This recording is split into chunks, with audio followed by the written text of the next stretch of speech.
Des produits de première qualité, premier choix, marque originale. Baolay manolotra anao ny fampalalam-baovao. Baolay, toujours meilleur. Bonjour. Bonjour. Mitondra antsika amin'ny tontolo andronao. Bonjour. Jio antsika jiaby. Manolotra ho anao ny vaovao.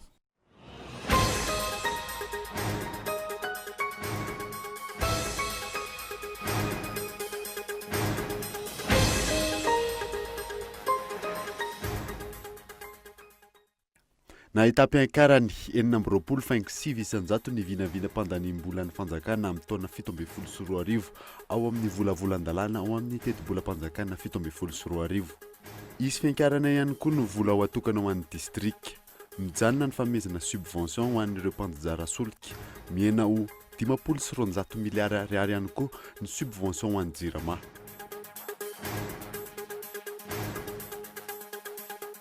Nahenona fipoahana mafy tao amin'ny hôtely ANC alina. Mpiasa roa an'io hôtely no naratra nandritran'izay fipoahana izay. Tsy mazava ny antony fipoahana hoy ny ao anivon'ny gendarmerie.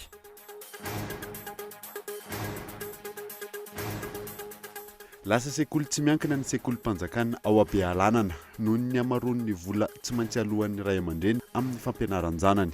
Tsy misy ny fanampiana avy amin'ny Sisco sy ny fanjakana hoy ny proviseur.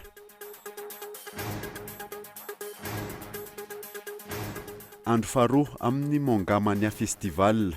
Mbola liana ary tonga maro ireo tanora androany tetsin'ny gymnase Gouverna Korondrano. Mifarana rampitso ny Mongamania Festival izay karakarainy eto amin'ny Cool TV FM. Vao iraisam-pirenena kosa indray dia any Côte d'Ivoire nandaza-bato tamin'ny fitsapahan-kevy vahoaka ny vahoaka ny 30 oktobra lasa teo tamin'ny volavolan-dalam-panorenana naroson'ny Flou Alassane Ouattara. 7,900 mpifidy no nisafidiny eny avokoa.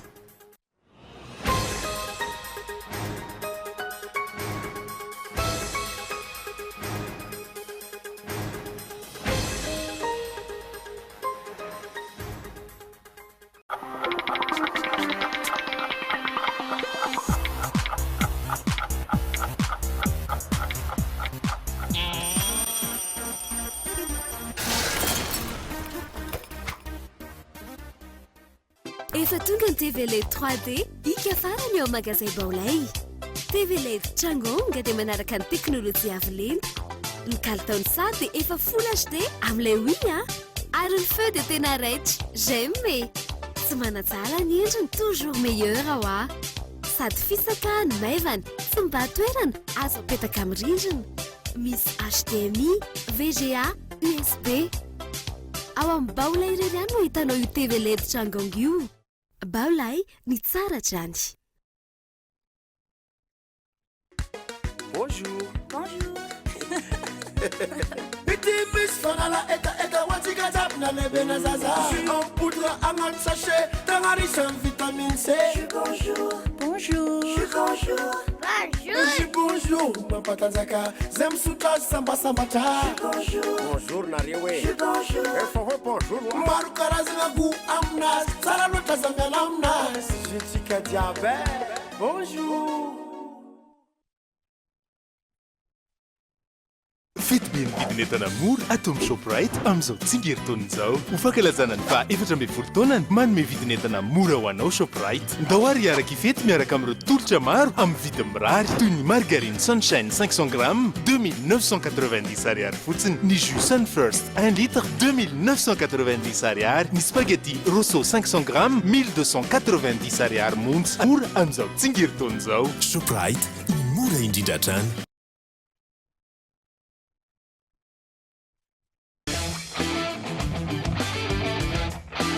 Batterie Large Star. Batterie tsy mila entretien. Misy alliage plomb calcium ahafahana mametra ny fampiasana rano ho vitsy. Large Star manana fitehirizana sy rafi-pamokarana avo lenta ka kely foana ny hery lany ary maharitra hatramin'ny avo 10 eny ny batterie Large Star. Kalitao iraisam-pirenena amin'ny vidiny tena mirary. Large Star.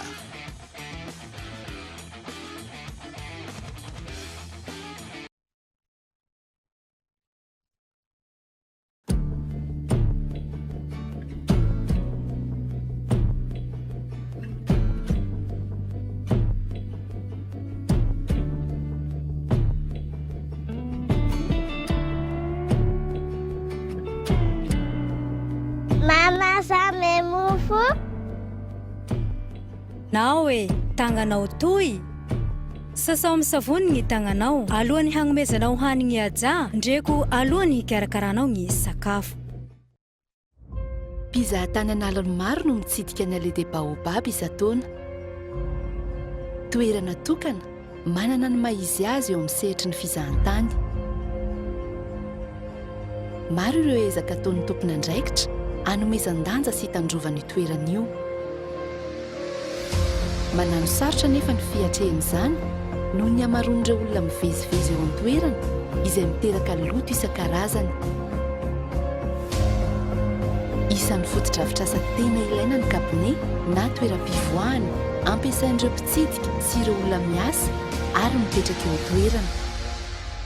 mila ny fandraisana andraikitry ny tsirairay ny fitandronany fahadiovana. mahalinanao ity bijouterie vidy volamena tongava malaky ao amin'ny galerie Sive tsara lalàna ao amin'ny premier étage box 08 apita central hôtel na ihany koa amin'ny building complexe Apeflo vao miditra vavahady amin'ny ilany ankavia fanamariany vavahady eo amin'ny arébus Apeflo apita ny fiangonana azadinona ny mitondra kara-panondro galerie Sive tsara lalàna téléphone 034 54 816 18 na building complexe Apeflo téléphone 033 79 830 63.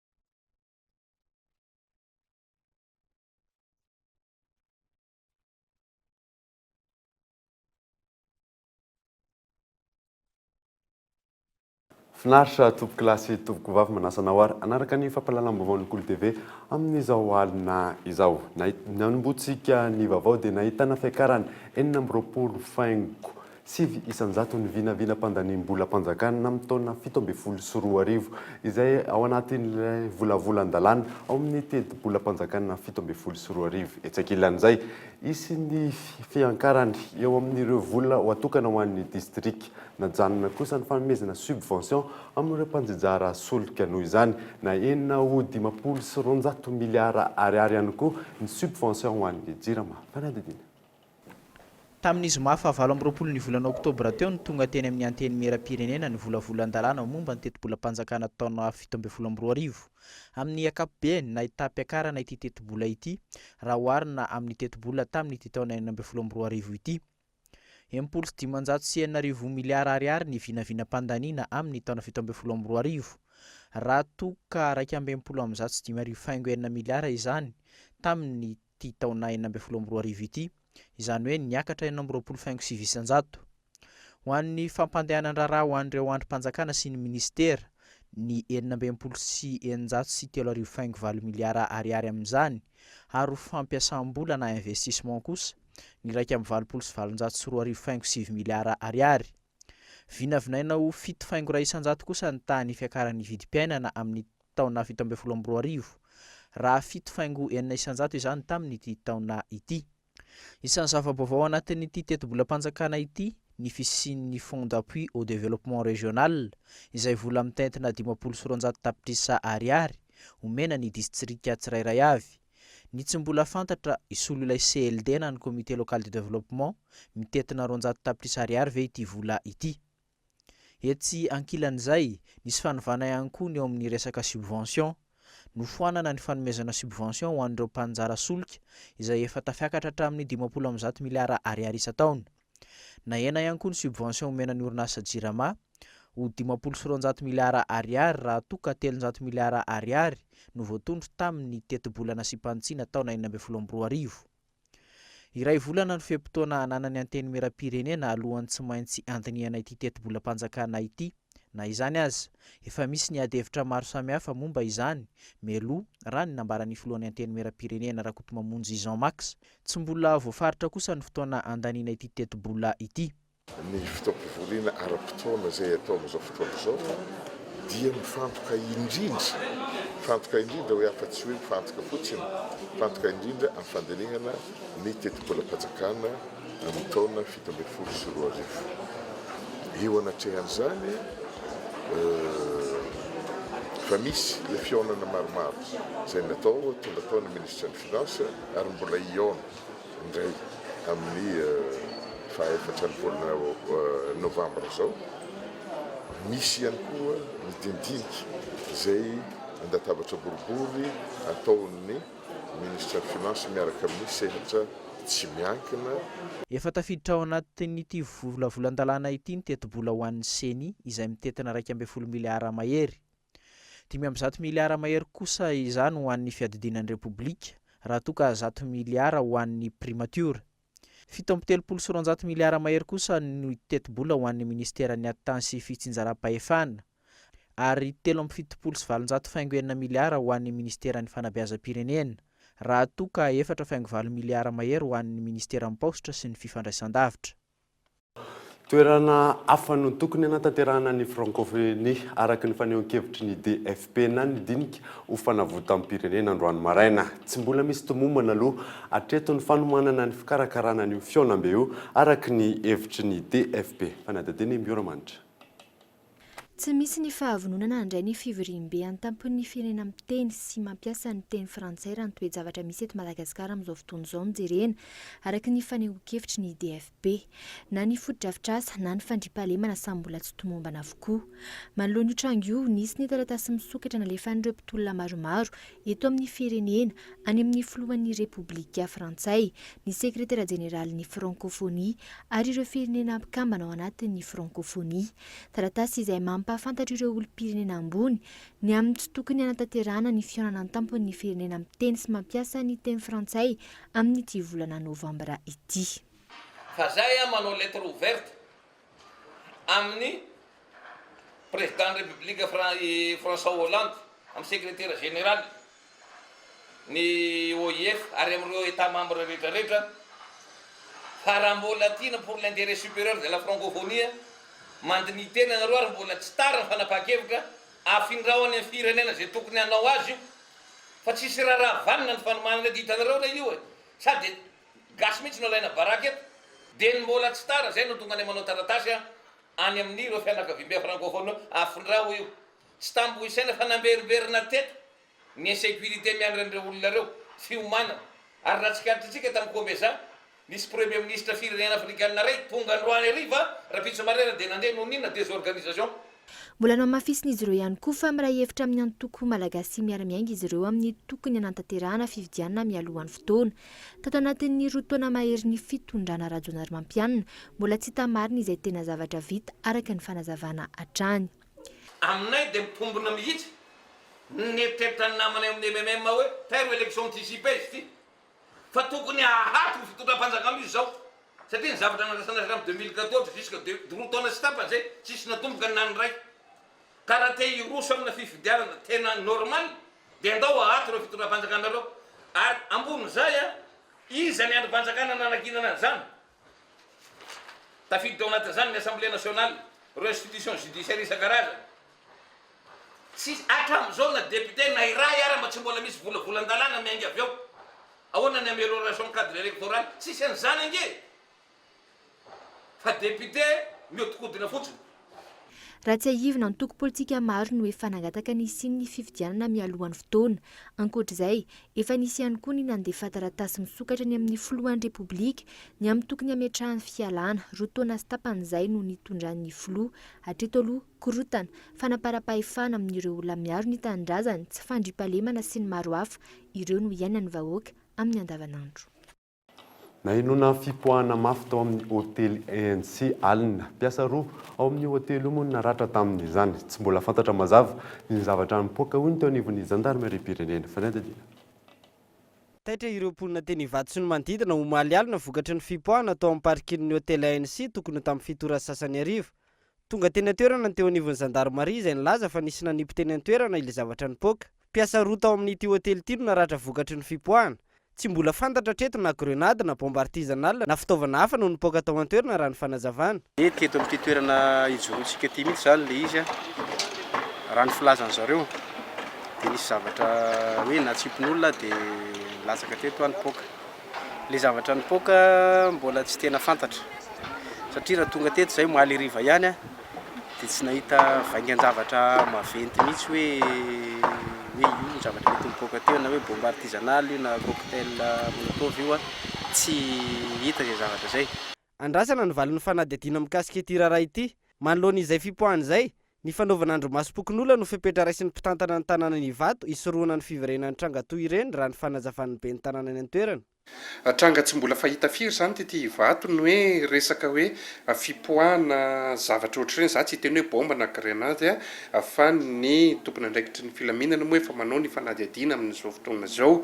Ny zava-misy tahaka ireny dia nanaitra ny maro tokoa omaly hariva ty Ivato. Manoloana an'izany misy fepetra raisy mpitandro filaminana fizahay mpitantana eto anivon'ny komina ihany koa dia mandray ny andraikiny. Efa misy moa zany ny fametrahana ny resaka andro masom-pokon'olona tsy hoe ny tranga iny dia mametraka ny andro masom-pokon'olona fa iarovana ny resaka fandriampahalemana aty an-tanàna mihitsy dia efa nisy amin'ny fivoriam-be-pokon'olona nandraisana izay fepetra izay. Nanaitra ny mpanaraba vao ny fisian'ity tranga omaly alina ity. Ny ANC izay isan'ireo hotely andray ny vahiny mandritra ny fivorian'ny francophonie ho tanterahana manomboka ny 12 ny volana novambra izao. Raha ny hita marefo ny fiarovana ny fandriampahalemana eto amintsika tsy ny eny Ivato ihany fa saika manerana ny nosy manjaka ny tsy fandriampahalemana andro vitsivitsy mialohan'ny francophonie.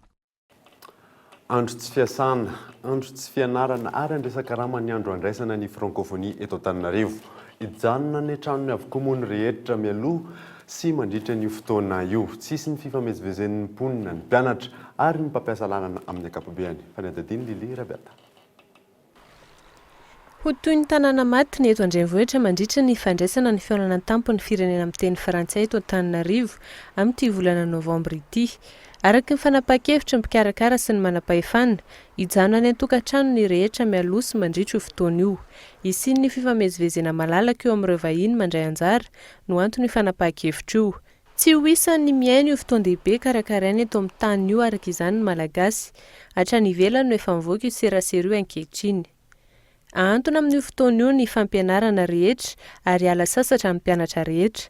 Tsy hisy noho izany ny fitohanan'ny fifamoivoizana tahaka ny miseho mandritra ny fotoana fialan-tsasatra. Tsy mbola fantatra hatreto raha manaraka io ihany koa ny sekoly tsy miankina amin'ny fanjakana sy manaraka ny programa mpampianarana vahiny. Manomboka 12 volana novambra io fialan-tsasatra io ho an'ny sekoly sasany hatramin'ny 17 volana novambra. Manomboka ny 12 volana kosa izany ho an'ny hafa. Ho andro tsy fiasana fa andraisana karama ihany koa ireo andro ireo araka ny fanapahana nataon'ny komity mpikarakara ny fihaonana tampon'ny francophonie araka ny vaovao miparitaka. Arindra avokoa ny fifamoivoizan'ny fiara, ny ombin-tsarety, ny sarety hatramin'ny mpandeha tongotra. Rafitinina afenina tanteraka amin'ireo mpizaika vahiny ho tonga eto Antananarivo araka izany ny fizotry ny fiainana andavanandro eto. Amin'ny fahitalavitra fotsiny no ahitany ny mponina Antananarivo ny fizotry ny fivoriana. Hatreto anefa raha ny zava-misy tsy hita misongadina ihany koa ny fiomanana makotrokotroka ataon'ny mpikarakara tahaka ny mandray fihaonana iraisam-pirenena rehetra amina firenena iray, na hetsika ara-panatanjahantena iraisam-pirenena ohatra na fampisehoana ataon'ny mpanakanto vahiny iray ohatra. Resaka francophonie izay hatrany dia tombontsombo vatana makany amin'ny vahoaka malagasy no ilaina amin'ny fandraisana ny francophonie eto Madagasikara. Io amin'ny ankapobeny ny hevitra ampitan'ireo fiarahamonim-pirenena eto amin'ny tsika manoloana ny fandraisana ity fivoriam-be ity. Hojerena akaiky ny makasika izay hoy ny sekretera jeneraly francophonie androany. Fanadadina. Tombontsoa ho an'ny firenena io amin'ny ankapobeny no tadiavina ary ataon'ny mpitondram-betiteny amin'ny fandraisana ny feonam-be fahaenina ambin'ny folon'ny francophonie eto Madagasikara amin'ny faraparany ity volana novambra ity. Tsy tokony ho adinoina nefa fa ny vahoaka eny fotony no mila mahazo tombontsoa raha ny nambaran'ny solotenan'ny fiarahamonim-pirenena androany izay nandray anjara amin'ny atrikasa karakarain'ny OIF momba ny tombontsoa amin'ity francophonie ity. Ary izahay koa dia tsy tsahatra koa ny amokan'ireny satria fotoana izao anararota na rerantsika nahita fa ny mpandray anjara rehetra tao dia samy miresaka an'izay avokoa hoe inona no mba ho tombontsoantsika tsy hivory fotsiny isika eto fa mba hamoka koa sy hitondra ny feony vahoaka izay tonga aminay arakaraky izay taraina fa mifandraika kosa amin'ny lohahevitra izay ato anatin'ny francophonie sy hodiniana mandritra ity fivorian'ny francophonie ity. Cela devrait être un espace auquel tous les pays tokony ho toeram-pionana hitondrana ny fiara-miasa azon'ny rehetra tombony io ary hitondra fitoviana ho an'ny vahoaka rehetra ny loha hevitra amin'ity dia ny hoe fivoarana iraisana ary fampandrosoana tompon'andraikitra ny famarina toerana eran-tany sy atao amin'ny francophonie hevitra tsotra no azokotsoahana amin'izany ny bien-être ny fivoarana ara-toekarena mba azon'ny olona tsirairay tombon-dahany amin'ny fahamarinana ary ny fandriampahalemana. Le bien-être, l'épanouissement économique et social. Tsy tokony ho tsintsiniavina ny resaka fampandrosoana ny fotony raha nambaran'ireo mpandray anjara maro amin'ity atrikasa ity ny fampandrosoana miainga ny fotony toy ny fijerena ireo orinasa madinika salatsala no atao laharam-pahamehana raha nambaran'ireo fiarahamonim-pirenena maro mandray anjara amin'izao fihaonana izao fa tsy hijanona amin'ny resaka politika sy toe-karena efa ambara foana hatramin'izay. Nanambarany tsy hiemitra kosa ny eo anivon'ny francophonie amin'ny fihaonam-be folo ity na dia misy aza ilay resaka bombany poka alina. Tsy izany no zava-dehibe fa ny fampandrosoana ho an'ny vahoaka ny fotony hoy ny sekretera général francophonie Michael Jean raha nanontanian'ny mpanao gazety androany. Alors moi je veux tout simplement que sur cet incident que l'on fasse je dirais l'enquête nécessaire. Manoloana ny tranginy tokony atao ny fanadihadiana amin'ny fanaraka amin'izany azavaina tsara izay tena zava-nisy fa ambarako aminareo ny tena hevitra ny malina izao dia ny hoe zavatra azon'ity firenena ity atolotra sy ny zavatra tiany ambara ny zavatra azo atao eto amin'ity nosy ity za zao hiala eto Antananarivo dia andeha hidina any amin'ny faritra mba eo ny amin'ny ponina hieno azy ireo izay no zava-dehibe amiko ary tsy misy manakana ny antatosana izany.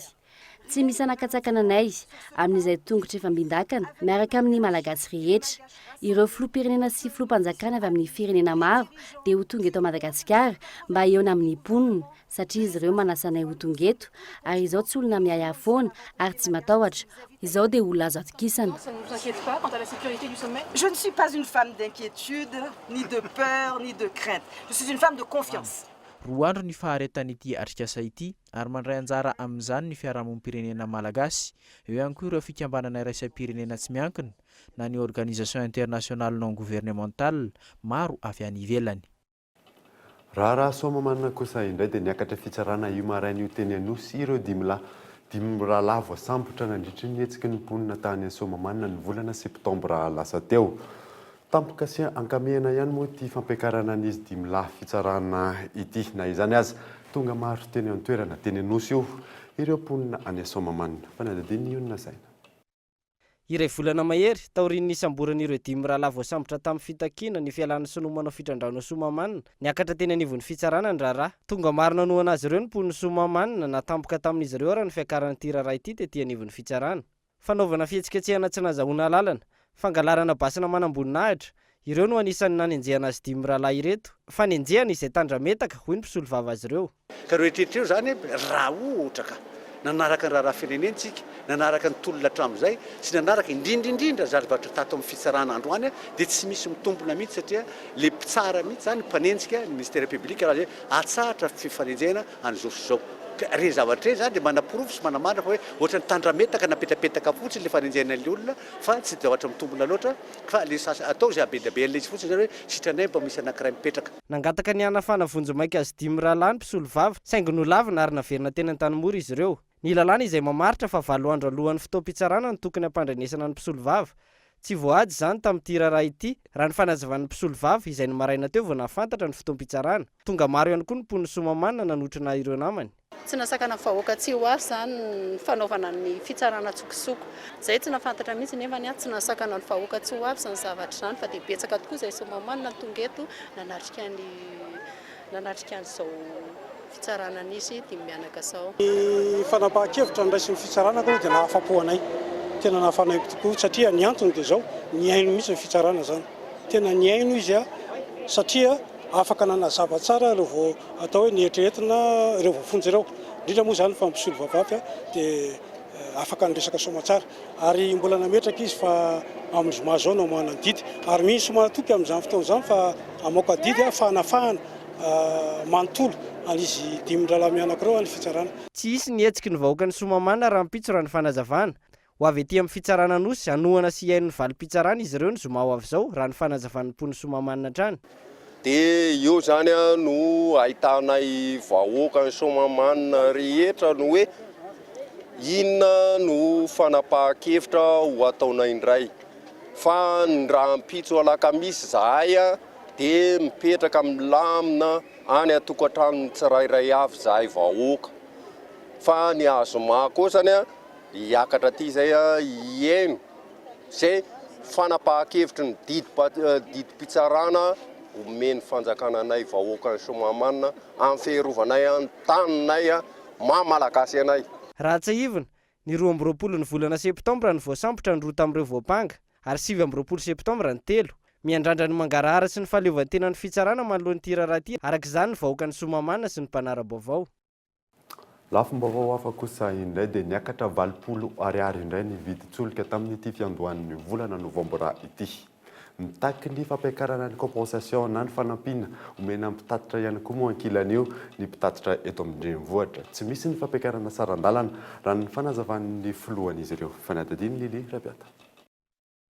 Taoriana ny fidina ny vidin-tsolika amin'ny volana oktobra teo mihoatra ny volana septambra.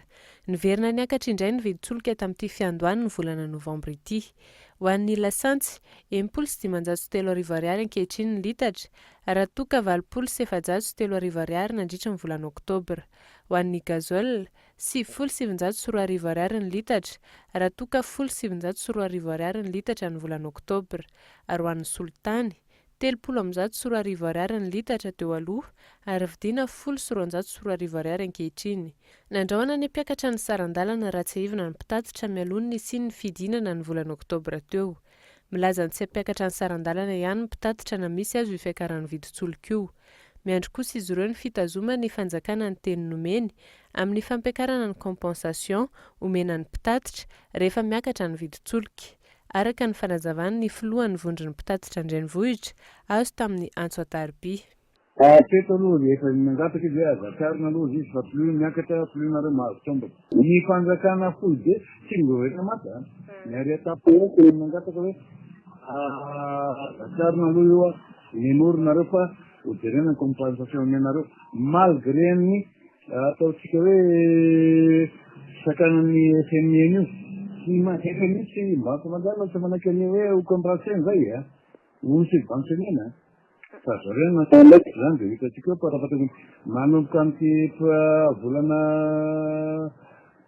novambra ity zany parapatra amin'ny volana avril 2017 hitanay eo ny fahaizanjareo compensationa Araka ny fanazavana entin'ny tompon'andraikitra eo amin'ny ministera misahana ny solika, ny fiovan'ny vidin-tsolika amin'ny sehatra iraisam-pirenena sy ny sandany ariary hatrany no voalaza fa mandrafitra ny vidin-tsolika eto amin'ny tsena anatiny.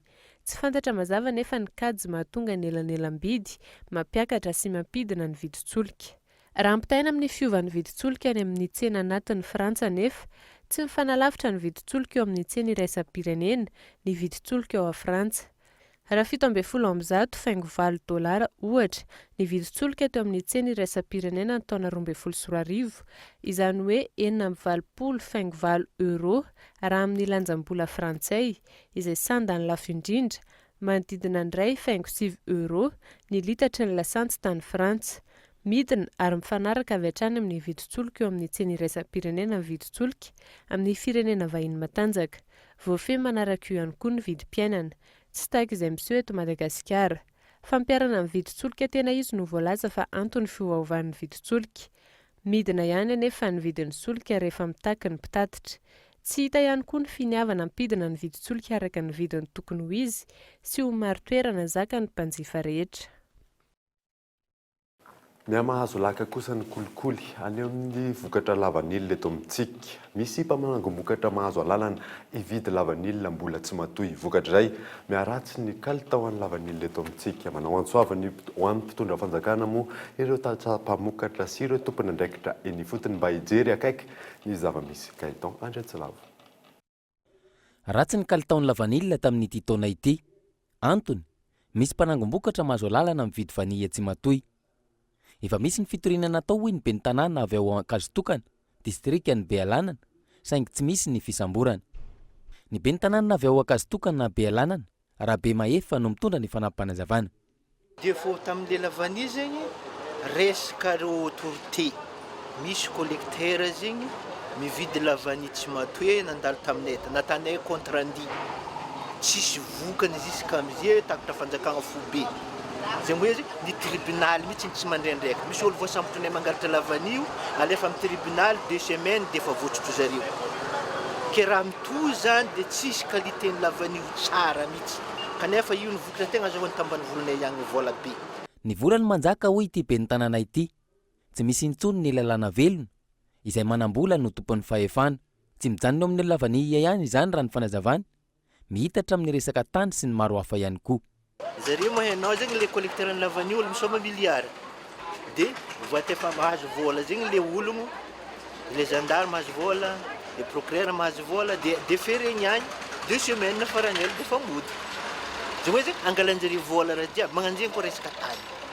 resaka tany zegny miady tany le olo ty angalagna vola ny ato angalagna vola ny eto zay izy io fa misy loatra ody antsoy ihany resaka raha karaha zegny raha amarigny ny fokontany amarigny ny filankevitry ny commune dia efa tapaka raha jiaby avy akagny dia mbola resy ihany izy amin'ny farany satria tsisy vola le olo ankila tsy vao zao no narenesana fitarainana tahaka izany eto amintsika tsy zava-baovao amin'ny mponina ihany koa ny mahita fananarautam-pahefana sy kolikoly avolenta eny anivon'ny fiarahamonina hatreto nefa mitaza-potsiny ny mpitondra fanjakana tsy mbola nisy fisamborana ireo mpanao afera-goavana mambotry firenena olona sivy kosa ny voaroroy ary niakatra fampanoavana androandry raha amina tratra nangalatra solika 570 litatra tao amin'ny tetikasan'ny filoham-pirenena tany Ambohipeno commune Ambomangakely efa fanao ny reto mpiasa sy ireo mpiara-tsokombakomba aminy moa isan-kerinandro ity tranga ity izay niseho tamin'ny 20 oktobra lasa teo etsak'ilan'izay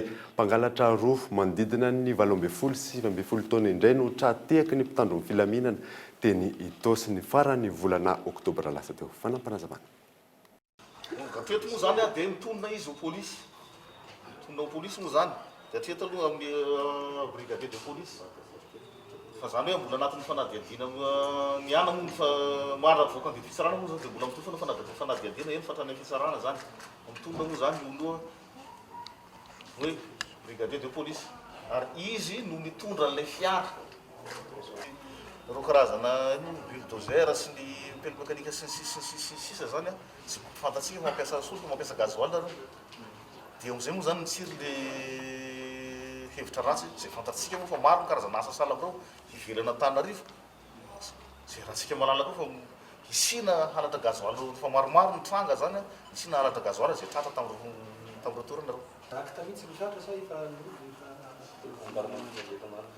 izareo efa andalana zany fanoja amin'ny mpanao fisafona teo moa zany nisinde ato tonga dia natao ny fisamborana natao ny famotorana dia sy ny famantarana marina reo nareo fantatra zany faforona voatonina fa fantadaza amin'ny lasa lafizavatra anakireo halatra sy miaro vaky trano tontolon'ny fampianarana kosa indray dia lasaky sekoly tsy miankina ny sekolim-panjakana ao Bealanana amin'izao fotoana izao noho ny amaroany ny vola tsy maintsy alohan'ireo ray aman-dreny amin'ny fampianarana ny zanany ireo ray aman-dreny moa no miantoka ny fanorenana n'ireo fotodrafitrasa ny W sy ny karaman'ireo mpampianatra tsy misy moa ny fanampinina avy amin'ny Sisco sy ny fanjakana hoe kosa ny proviseur fanatadiany Gaëtan any Antsilavo mazoto mampianajanaka ny mponina eto amin'ny commune Ambatosy distriktany Bealanana ireo ray aman-dreny anefa no miantoka ny fanorenana ny sekoly izy ireo ihany koa no miantoka ny fanorenana ny lycée eto an-toerana raha ny fananganana ty sekoly lycée ty zany tany am-piandohagna dia aizaka ny fokon'ologno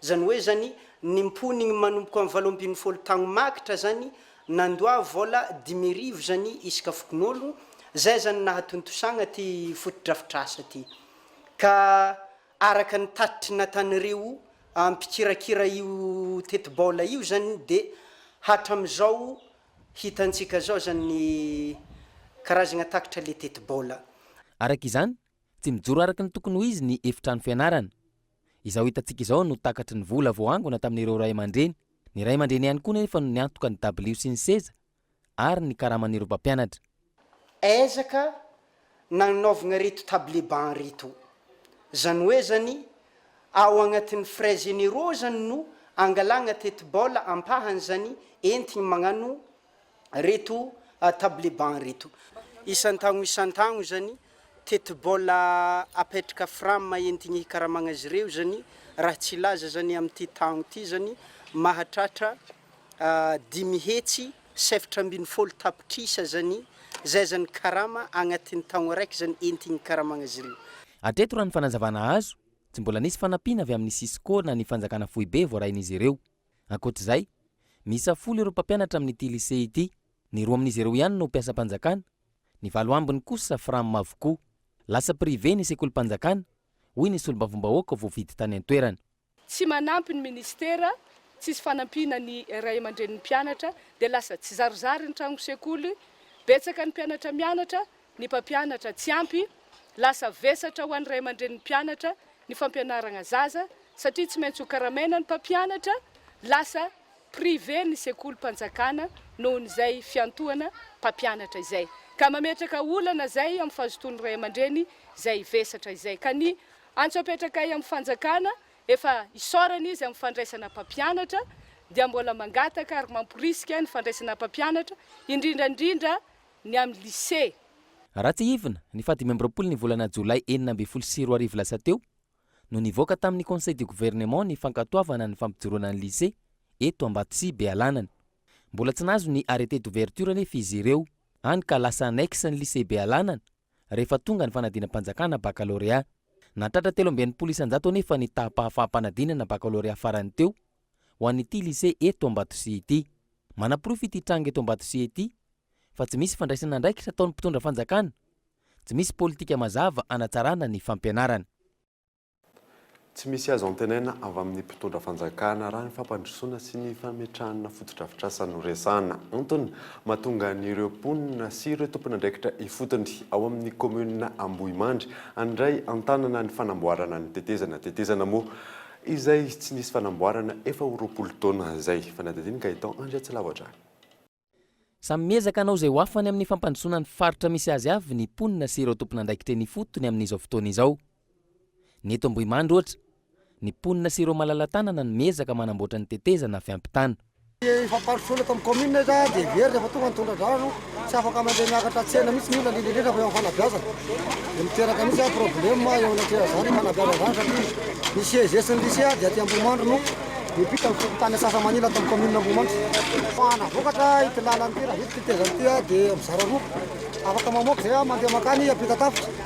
Tonga dia vatana ny Tananarivo dia miakandrevana koa afaka mamoaka makany mety atosy dia voaka makany Tananarivo.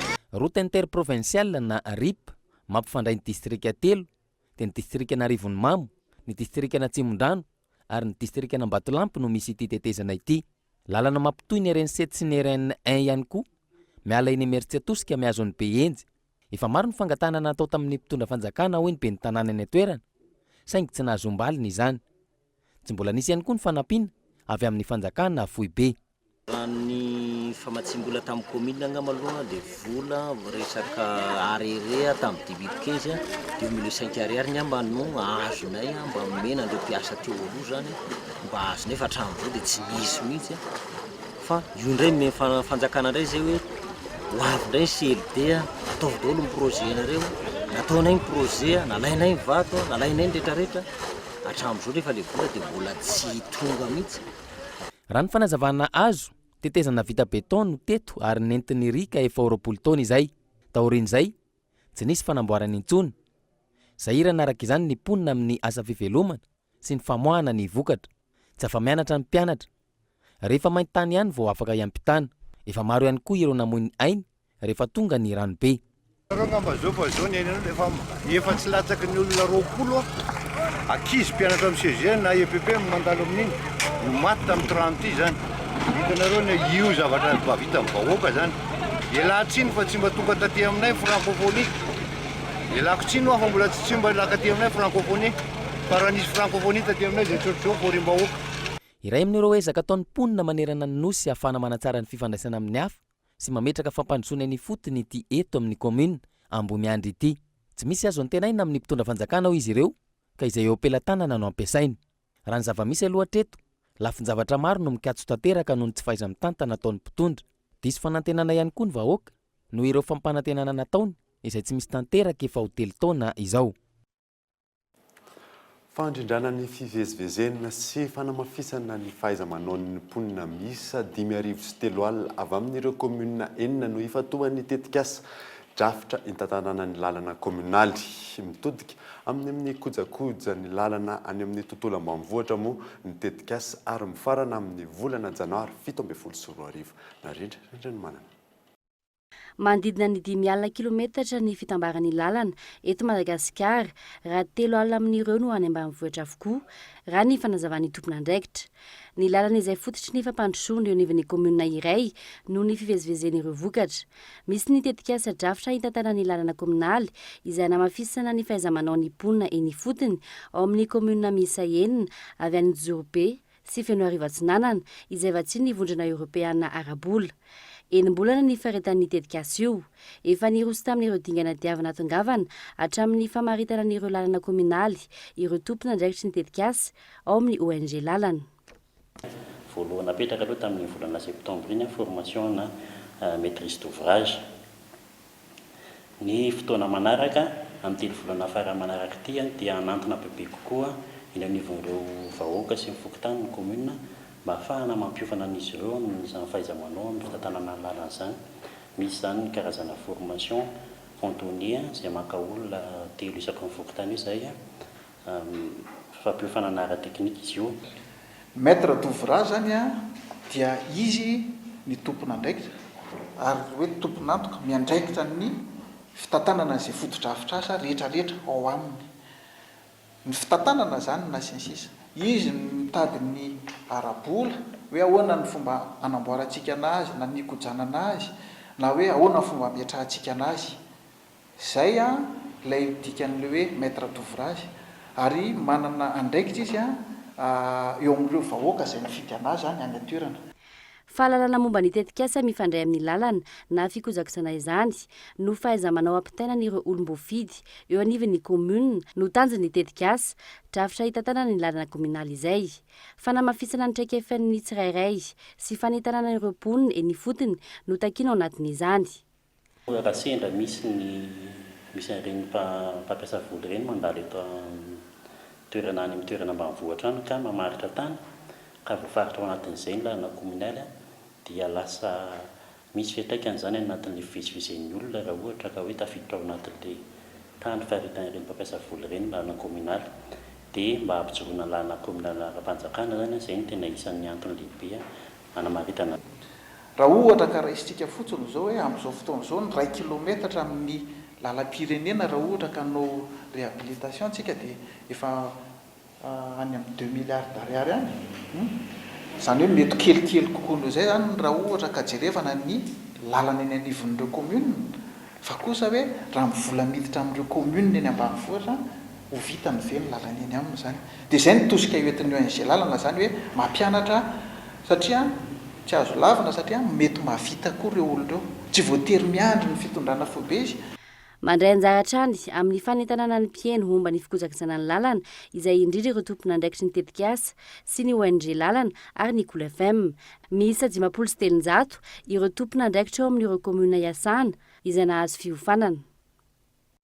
Raha mpitso kosa no natanterahana fisarihana goavana ilay tirorera goavana ataon'ny PME. Tanana trano sika mpilalao anatitra ny tapakila moa raha mpitso alakamisy maraina eny amin'ny point de vente PME mialoha ny fisarihana goavana io. Mahery ny 3 milliards FMG moa ny tilerir amin'ny fisarihana rahampitso io raha tsaivana. Dimy no nahazo volabe mitetina hatrany amin'ny 7 tapitrisa ariary ny zoma 4 zoma 17 oktobra lasa teo. Mombamomba an'izay avy hatrany. Tirolira ny kandiam-posiny alakamisy mahery ny 3 milliards 849 millions. PME izy amin'ny lalao ihany no mahazo. Lafombaovao hafa kosa indray dia andro faharoa amin'ny Monga mania festival mbola lina ary tonga maro ireo tanora androany tetsy amin'ny gymnase couverna Korondrano. Mifarana rapitso moa ity hetsika ity izay karakarainy eto anivon'ny Cool TV FM fanadidina. miditra amin'ny andro faharoa ny Mongamania Festival androany teny amin'ny gymnase couvert Korondrano. Efa fotoana ifanomezana ho an'ireo tanora hatrany ity hetsika izay karakarainy eto amin'ny Pôly TV FM ity. Afa-po amin'ny ankabehany ireo tanora ary nanolotra torohevitra ihany koa ireo mpitsidika hanatsarana ny andiany manaraka. Rehefa mandeha foana rehefa misy Mongamania sady tiako misy namana sady tsy mianatra dia mba manalazy kely. Tamin'ny telo ohatrany be sakafo be sady tsy dia lava ohatran'le tamin'ny farany teo zany. Fa ny hitako tsy mety reo zao satria tokony asiana projection manga eo amin'ny écran géant zao mety amilay be. Ny foana fotsiny hoe Mongamania Festival dia ohatrany nandeha daholo satria ohatrany hoe mpakafy manga daholo ny aty dia ohatrany milay be ilay mahita olona makafy ankoatranay zany. Ohatr'izay no tena nahatongavako taty. Tena nalinana japonais dia ohatrany hoe be animé be hono aty dia tonga taty aho. Ahitana trano eva efapolo izay manasongadina ny kolontsaina aziatika hatrany. Tafiditra ao anatin'izany ny fanaovana origami izay voalaza fa manahirana an'ireo liana indraindray. Ohatra hoe manamboatra cake pops sy cupcake. Misy koa ny pancake fa efa lany le izy. Ankoatran'izay zany ny activité anay zany autour axé foana amina resaka univers manga, une culture japonaise sy culture geek. Amle izy fa sainga fotsiny hoe tsy mahalala sy mahafantatra amin'ny momba an'le izy. Izay mahatonga anazy hoe misy be dia be mieritreritra sarotra be le izy nefa rehefa tena dinihiny tsisy zavatra sarotra fa mila fahazarana fotsiny. Io fahazatra ianao manao an'le izy dia mandeha ho azy. Zany hoe ny origami zany mitaky précision fa mitaky persévérance. Androany moa zany dia mitohy foana ny activité isan-karazany izay efa hitantsika tamin'ny omaly iny. Androany ohatra zany misy ny concours FIFA 16 tournoi moa zany azafady ho an'ny ao amin'ny jeu vidéo. Mbola anisany koa ny démonstration na taekwondo moa zany izay tsy piatsika fa ao anatin'ny kolotsaina coréenne izy io dia ny fampianarana cours japonais, cours de coréen ary cours de cuisine coréenne isan-karazany dia mbola mitohy foana ihany. Raha toa ka mbola tsy nandeha taty amin'ny Mongamania Festival ianao manentanareo foana izay ho tonga aty fa mbola maro dia maro ny programme mbola miandranareo aty amin'ity hetsika izay karakarainy Pôly TV sy Pôly FM ity. Ahitana n'ireo karazana sakafo, fialamboly, fomba fiakanjo, fianarana n'ireo teny aziatika ny hetsika Mongamania Festival andiany faefatra izay mifarana rapitso eny amin'ny gymnase couvert Korondrano.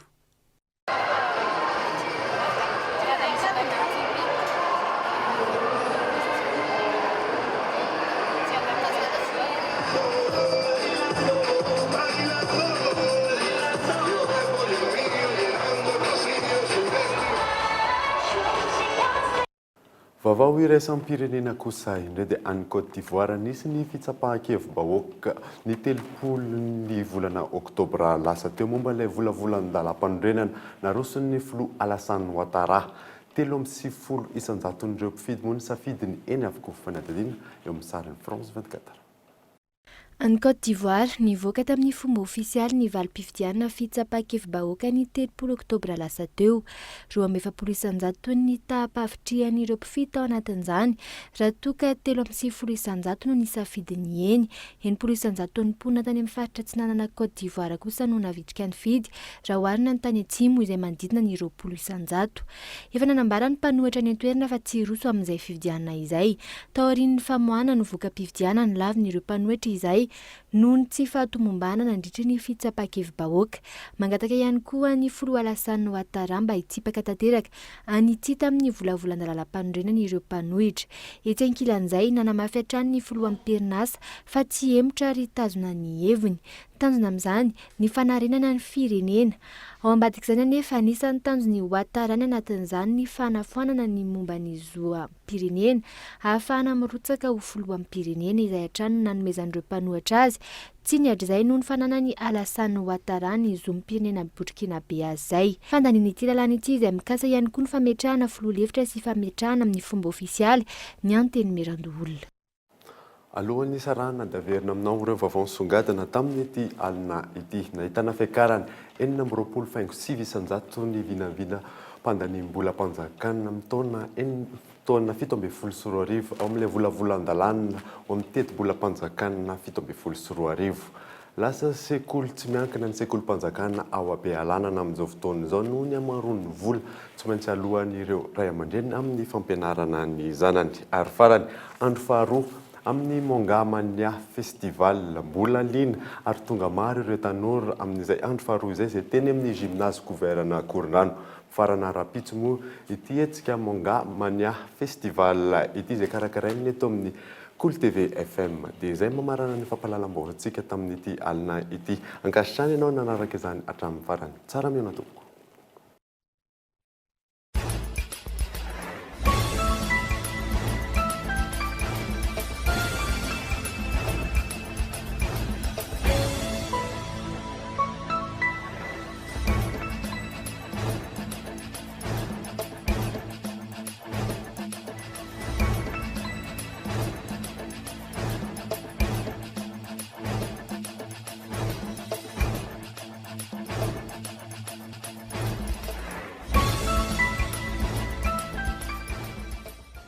Des produits de première qualité, premier choix, marque originale.